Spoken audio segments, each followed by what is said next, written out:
Ayan, kamusta kayo dyan? Good evening everyone. I hope you had a fantastic day, especially catching up with the latest commentaries and discussions about ito. Pinaka-paborito po natin na topic, confidential intel funds pa more.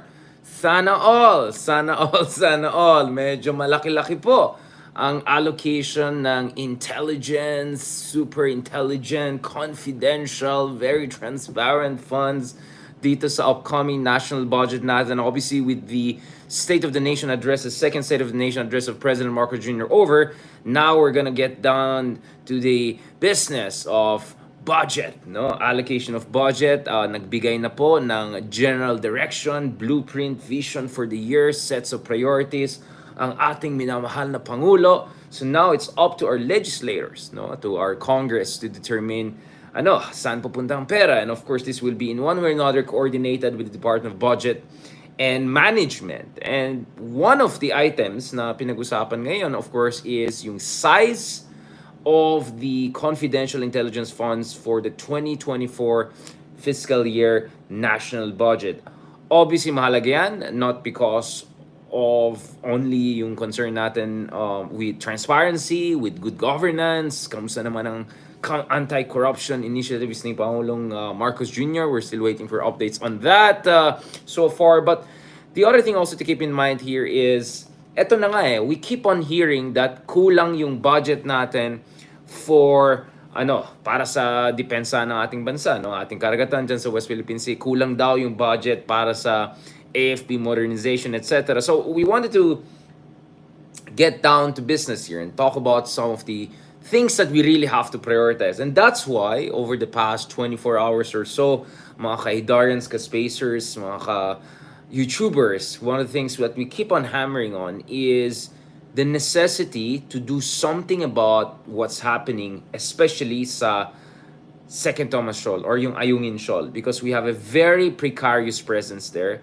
And katulad ng explanation natin kahapon, napakamahalaga itong position ng Second Thomas Shoal or Ayungin Shoal. It is really at the crossroads between Calayan Group of Islands, Palawan, and it's well within our exclusive economic zone and continental shelf. So mahalaga yan. It's very, very important. And precisely because of the importance ng Ayungin Shoal and Second Thomas Shoal, we made somehow an effort back in the day, in the late 1990s, to at least ground the ship, a World War II Sierra Madre ship there, and then naglagay tayo permanently throughout the decades, more than 2 decades, ng mga Philippine Marines. Now, I had the pleasure of giving lecture dun sa Philippine Marines a few years ago, and one of the things that I was reminded of by them was that sila actually yung talagang nagbabantay dyan, no?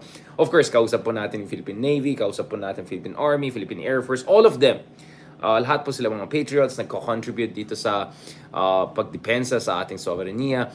But really, it's the Philippine Marines guys who are there on the ground, and in this case, on a rusted, horrible-looking ship, no? Talagang Mad Max apocalyptic looking ship for more than 2 decades. So since 1999, we're looking at almost a quarter of a century since we have had this supposed provisional and very perilous presence dito sa Ayungin or Second Thomas Shoal. Kaya hindi tayo dapat magtataka na hindi tayo nire-respeto ng mga ibang karibal natin dyan, most especially of course China. Because it's very easy for China to paint our presence there, although they have no business of being there, they have no basis, no legal basis to have any claim there. Madali para sa kanila sabihin na tayong nagsisquatter, even if sa sarili natin bakuran yan. Now, just to be clear, I'm not raising this issue because I want to put the current administration in the negative light. No, the current administration is doing its own job, right? We can just look at the whole logo business and love Philippines. You can draw your own conclusions. No, we're not here to do that. In fact, the issue of the Philippines not doing enough on the ground is something that I've been raising for quite some time, including ito yung mga mga ka-Unity, mga dyan, mga DDS, kamusta naman kayo dyan, yung mga hindi nagbabasa, yung mga hindi tinitignan, yung mga sinusulat natin. I have been raising this issue for quite some time. I even raised this back in the day with the Aquino administration people, right? Including the ex-foreign secretary. So if you look at this article I wrote back in 2015 pa ito, no? for Asian Maritime Transparency Initiative, I very explicitly said the Philippines has a lopsided strategy sa West Philippine Sea. In short, medyo kapos, medyo hilaw, medyo hindi balance because ang daming sinasabi doon sa international law, ang daming sinasabi doon sa arbitration award. I've written a lot about bakit the arbitration award was important because it provides a legal pretext for other countries to challenge China's claims. It makes it harder for China to even mention the nine-dash line, which they haven't been mentioning. It makes it easier for the US and other countries na magpapadala ng mga naval warships for freedom of navigations or related operations, access operations. So, maraming silbi yung arbitration award. But that alone was never enough. Again, the principle of necessary but not sufficient, right, applies. I said, panon pa lang ni Pinoy, sabi ko, kulang yan. There has to be something done on the ground. So 1999 pa lang, we had this rusty ship grounded there. Okay, no one made an effort kahit kulayan yan na mabuti. I don't know about its latest status. So the pictures we have there is from that piece, Minnow versus Shark, ng New York Times a few years ago. But I'm not very certain that the situation has dramatically improved, especially during the pandemic years, considering how the previous administration handled the situation here in mainland Philippines, right? So, kung titignan mo yan, for a very long time, for the past decade, in multiple writings, I have emphasized na kapos talaga at may imbalance dito sa strategy natin because we're good in diplomacy or legal strategy. At this during Aquino, ibang usapan na kay Tatay Digong. By the way, speaking of Tatay Digong, kamusta naman ang kanyang special envoy? Ayan, nagmahal, nag-travel, biglang na water cannon yung mga ating Philippine Coast Guard. Okay. Alam nyo na, di ba? Kung napakagaling naman talaga yung special envoy natin, bakit ganyan naman nangyari? Anyway, no. So, what I'm saying is, Aquino time pa lang sinasabi ko yan. And my question was, why didn't the Aquino administration deal with this issue since na-inherit yan from era pa yan eh. Di ba? Era pa yan. Now, the explanation/excuse I got was, no, hindi tayo pwede gumawa ng mga on the ground, blah, blah, blah, because that will undermine our moral ascendancy in blah, blah, blah, in international court. Like, that's nonsense. That's totally nonsense. No offense to our great friends, but that's nonsense. If you look at the on clause, it's very clear. Pag you unilaterally change the nature of disputed land features, illegal po yan. Right? But we're not building fake islands there, right? Or dun sa Pag-asa, making our facilities better there doesn't change the nature of the disputed island. It doesn't. In fact, it's even questionable whether it's an island per the definition of United Nations Convention Law of the Sea. So legally speaking, that argument is very flimsy. And second, moral ascendance, ano to, Mr. Congeniality contest.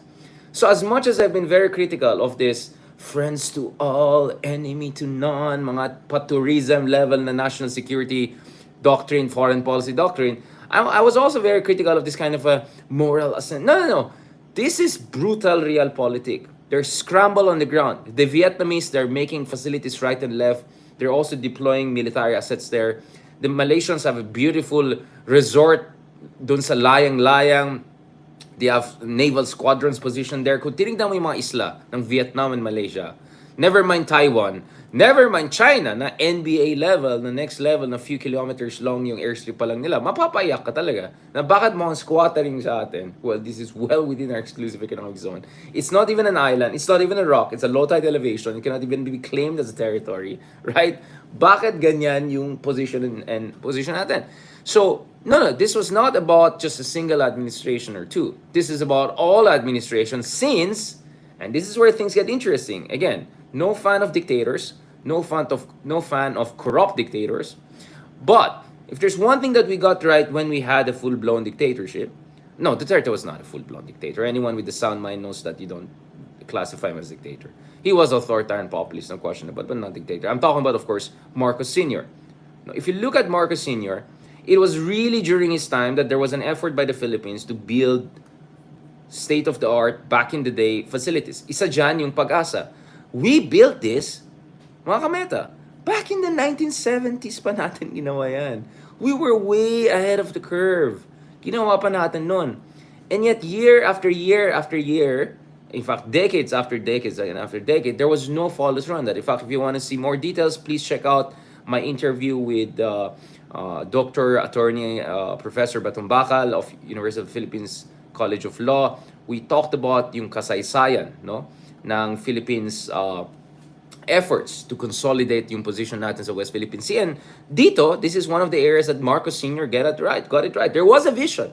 There was a long-term appreciation. There was a long-term strategy. There was a degree of coherence. There was funds invested into a strategic vision.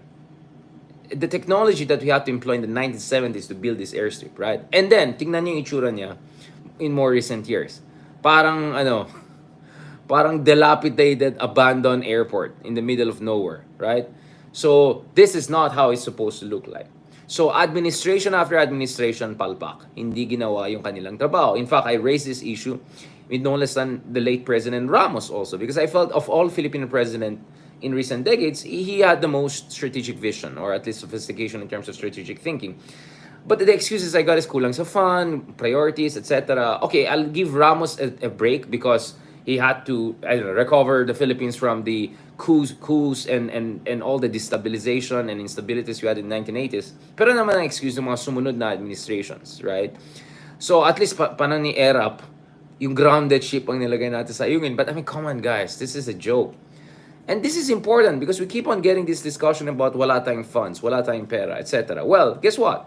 First of all, we have passed a law, the revised AFP Modernization Act, more than a decade ago, which actually mandates our government to allocate a significant fund annually to developing our basic defensive capabilities to achieve what we call in the defense lingo as minimum deterrence or minimal credible deterrence capability. No? So, ito po yung budget allocation supposedly at least between 2019 to 2028.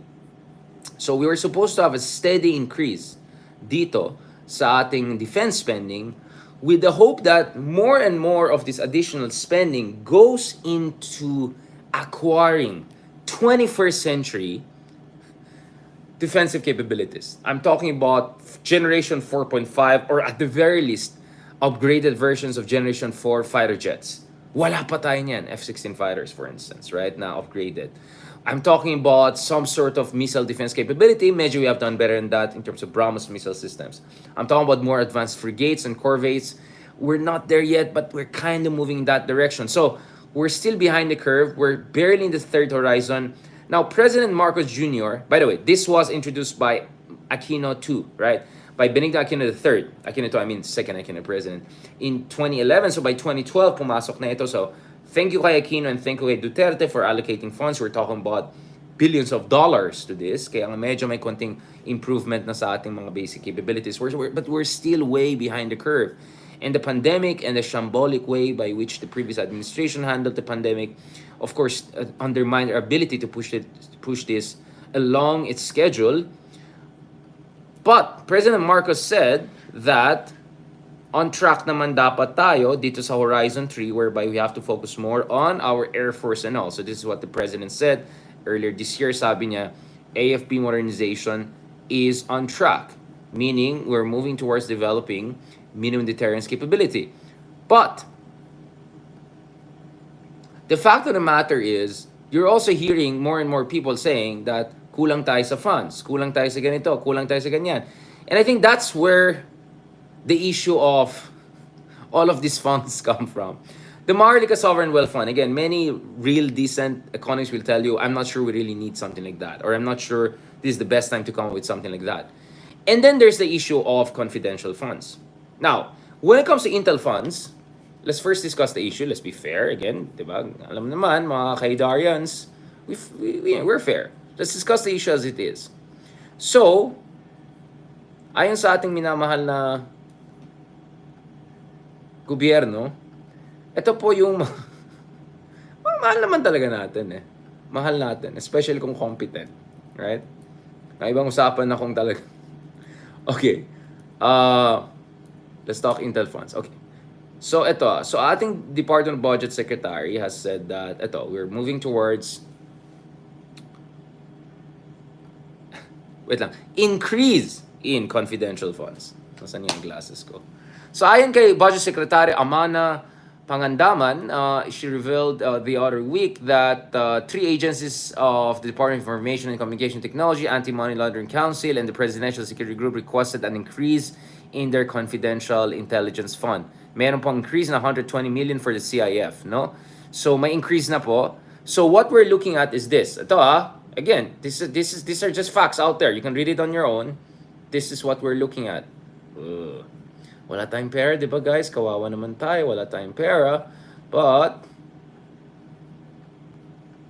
now, let me just be very clear. I have absolutely no problem Philippine Coast Guard, AFP, yung mga security agencies who have an obligation to protect us to have intelligence fund. They need that. It's a given, right? Just look at China's but biglang picture ko from North Korea ang lumabas dito.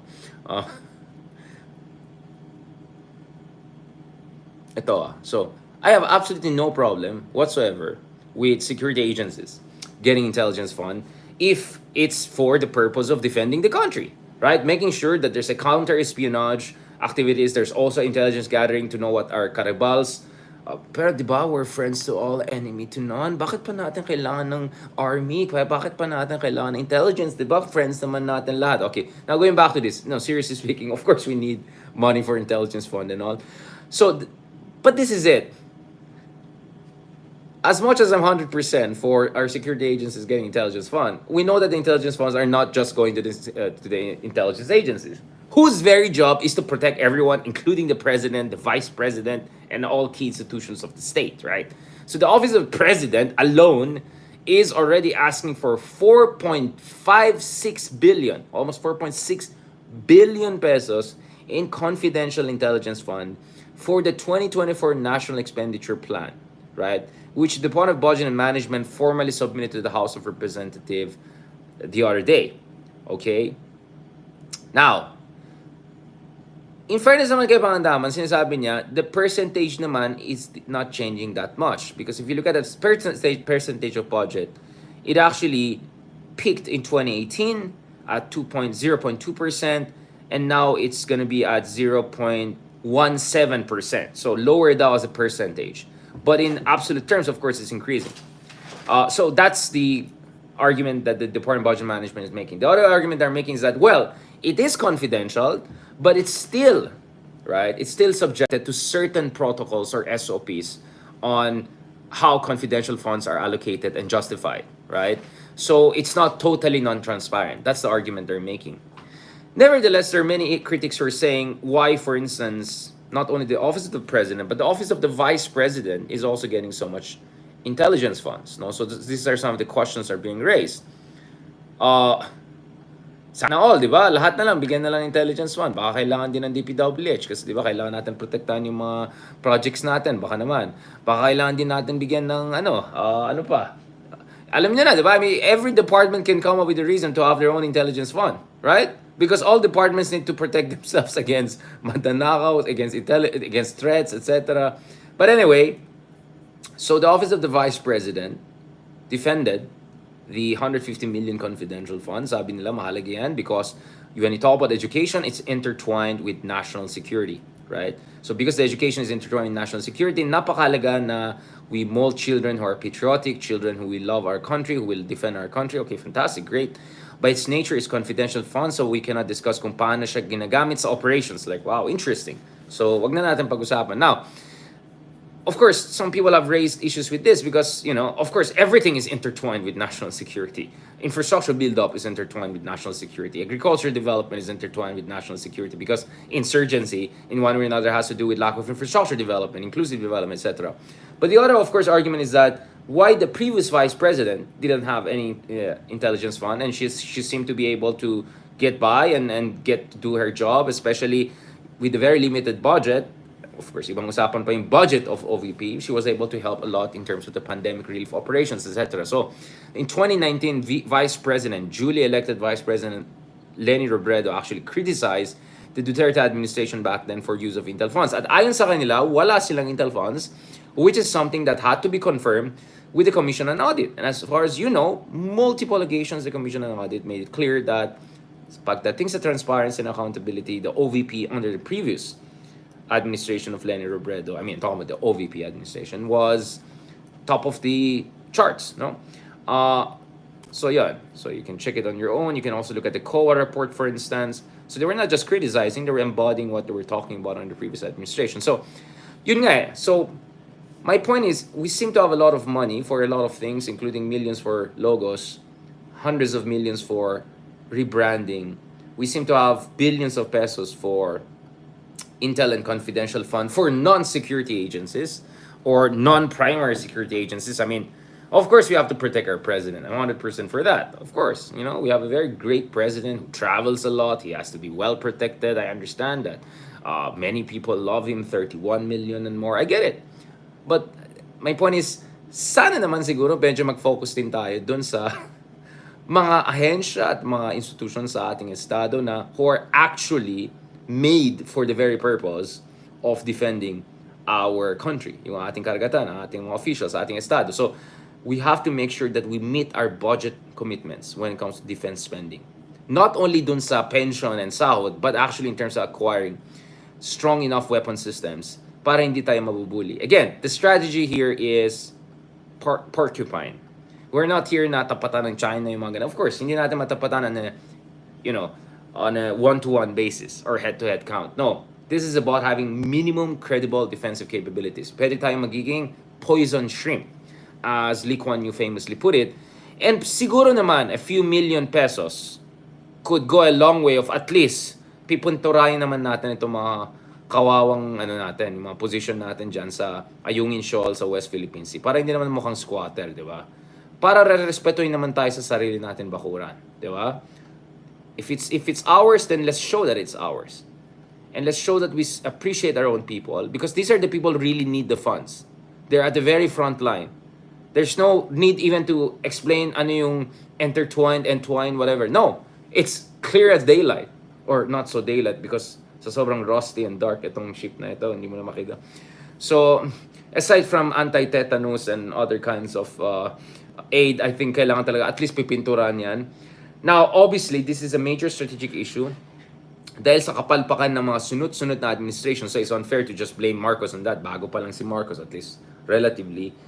Anong ginawa ni Digong? Anong ginawa ng mga dating administration before Digong para ayusin itong sitwasyon ng ating mga Marines, no? Ating mga sundalo dyan sa Ayungin Shoal. At hindi rin ganun kaganda yung sitwasyon natin sa mga ibang isla. Yung Pag-asa medyo pinaganda nila Lorenzana, God bless his soul, God bless him. Of course, God bless him and God bless all of the patriots that we have had. And God bless also the Aquino administration for getting the ball rolling. So some good things happen, but still, kulang talaga tayo, especially dito sa Ayungin Shoal. And it's not like just China, babastusin din tayo ng mga ibang bansa kung ganyan lang style natin, di ba? Hindi tayo, will not be taken seriously. Again, you don't need billions of dollars to deal with these things. It's just some basic maintenance and construction we can get and get the ball rolling. But there is also a major strategic issue here. Because ang China ngayon, the very China that built all of those Mall of Asia size fake islands is telling us, umalis na kayo dyan kasi squatter lang kayo, di ba? Well, the price we pay for having presidents who are not very good. The thing though is, we have other options. Not only, kasi, may mga allies tayo eh. May mutual defense treaty tayo eh. Very clear yung US na kung atakein, hindi lang water spray, water cannon, pero kung atakein, coercively, fire shots, etc., ma-activate ang MDT. So one option for the Philippines is to leverage the MDT with the US to go for massive, not massive, but at least decent base building dyan. Some sort of platform around this vessel, right? Or some sort of platform around that. And this could be protected by our allies and all. Again, that's gonna be a kind of an escalation. But it's not like, ito kasi yung problema kung late to the party ka. Because the Vietnamese, the Malaysians, the Taiwanese, and especially the Chinese at the next level. Kasi hanggang PBA level lang, barangay level, basketball lang, PBL lang, ang militarization ng Vietnam, no? Or Taiwan. Yung kay China, NBA level na yan. Hindi Summer League, talagang NBA na yan. So we're late to the party. So now suddenly, pag we do something about this, tayo pang i-akusa na provocative. But that's the price you pay for not being proactive. But nevertheless, that doesn't mean we'll just sit idly by and let, essentially rotten, rusty, sinking vessel from Second World War be our marker of sovereignty. I mean, that's a ridiculous situation. It's embarrassing. It's optically It's a visual pollution if you look at it, and it's immensely demoralizing, and in many ways it's an insult sa ating mga patriots, sa ating mga Marines who are defending us. So something has to be done about this. And I don't buy the argument na wala tayong pera. That's nonsense. Marami tayong pera for funds, for logos, for branding, for Maharlika, etc. You just need a few $1 million and you can make something big here. And now that Marcos is pushing for more EDCA, more alliance with the US, cooperation, blah, blah, blah, then maybe it's also time to seriously discuss if we can leverage our alliance to be allowed to improve facilities in areas that we already control, albeit in an ugly, visually pollution, whatever way, right? But we control this area. Make it very clear, as the Americans have also made it clear. Pag atakein tayo during the supply or reconstruction mission, then we can activate the Mutual Defense Treaty. In fact, when Secretary Lorenzana was visiting Pag-asa on several occasions, and when we were trying to improve our facilities sa Pag-asa, binabuli din tayo from neighboring areas where the Chinese are positioned, no? But we persisted, we held our ground, and there was always the shadow of potential US intervention. So we got it through. So my sense is this has to be next. And this is not going to be the end of the story. Marami rin tayong mga threats na emerging dyan sa kabila, sa Philippine Benham Rice area, Philippine Sea Benham Rice area. So we have to solidify, strengthen our position on the ground there throughout different areas, because wala nang time for clown show, amateur hour, lack of vision. No. This is a scramble. Hindi ito biro. 100% in ang China, 100% in ang Vietnam, very serious ang Malaysia, very serious ang Taiwan. Lahat ng ating mga, Brunei lang siguro ang hindi, yung Brunei sa sobrang yaman at late na wala na silang pake doon sa mga claim nila eh. But we are facing very determined opposition and rivals here. China of all, of course, NBA level, and then at the PBA level, we have Vietnam and Taiwan, and then PBL level, we have Malaysia.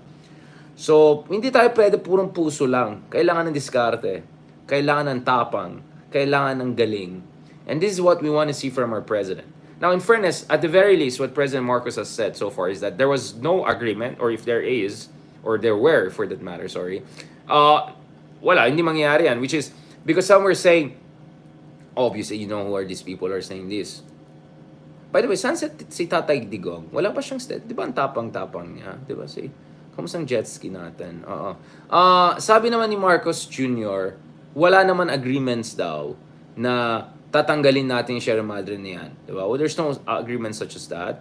And I'm glad that the president has confirmed that, because we don't want mumbo-jumbo, eto. So this is the statement by President Marcos. No agreement to remove BRP Sierra Madre from Ayungin Shoal, sabi niya. If ever there were some by, you know who, previous administration, it's not gonna happen, right? So that's good. But that's, again, bare minimum. Necessary but not sufficient. We have to push this to the next level.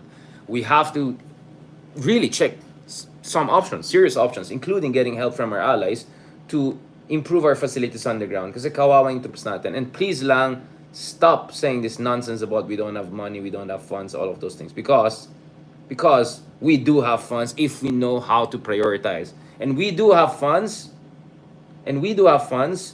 if we know, what I'm saying, how to cut corruption.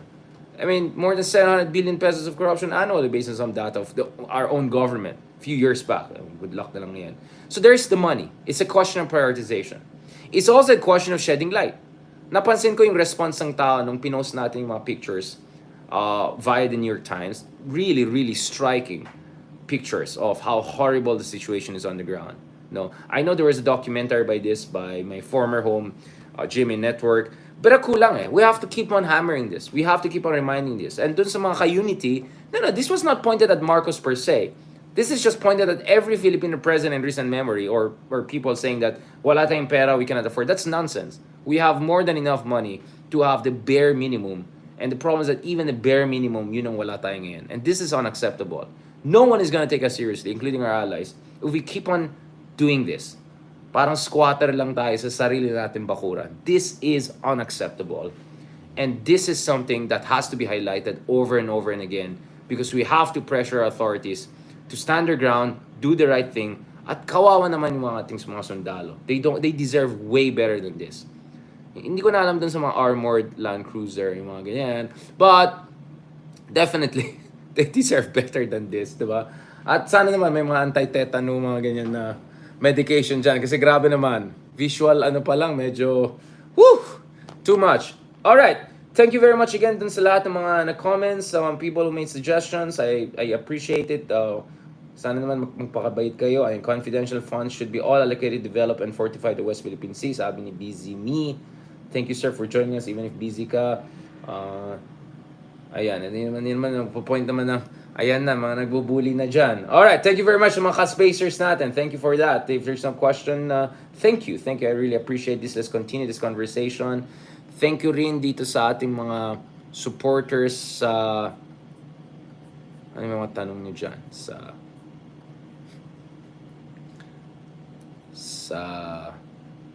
Wala na, pagod na. Ayan, Brunei. Sige, nag-comments. Hindi, yung Brunei, technically, there are some features that falls within their exclusive economic zone. Especially, may overlap sila with Malaysia. But they're not pursuing it kasi ayaw nila na away. Mayaman na sila, hindi na kailangan na away. Or they don't feel it's worth the fight. But hindi naman tayo Brunei. We're larger than all other claimants except China in terms of population. We're even bigger than Vietnam. So, wala tayong excuse dyan. So, thank you very much again kay Cook Jihan for your, well, thank you too, for your appreciation kay Madrigal Hia. Thank you, Heya. Thank you kay Ma'am Jocelyn Lumbre as always, kay Riza Oraya, kay Edna Agustin, Mira Minalov. Ayan. Yeah, exactly. Like we're just here to say may mandato tayo to allocate more and more funds to defense acquisition for minimum deterrence capability development. May pera tayo if we really know how to prioritize. And pangatlo, we have to justify. Intelligence funds is okay if it goes to security agencies and those who are really, really directly in charge of national security. And sa pagkaalam natin, kulang talagang nakakuha nila. I heard some really crazy small amount going to the Philippine Coast Guard, for instance. And sobrang limitado yung kakayahan ng Philippine Coast Guard, for instance, beyond the West Philippines. In fact, West Philippines pa lang, hirap na tayo. So, yun lang sana. Because in theory, all departments can say and entwined with national security ang kanilang ginagawa. Alright? On that note, thank you very much and I hope we can catch up soon. Salamat din dito sa ating mga supporters dito sa YouTube. Salamat kay Art, kay Ray Fernandez, kay Yes to Maharlika Investment Fund. Ayan. Kay Unity, kay Roy Samonte, kay Ma Victoria Baltasar. Thank you very much, Mom. Yes, sabi niya, that's a big reason why our politicians seem to step down. Ayan. Ayan, may mga galit na dyan. Maraming salamat. Thank you very much for all your support and appreciation. Please continue to send your comments and suggestions. If you have questions for future episodes, please send us and we'll try to answer them accordingly.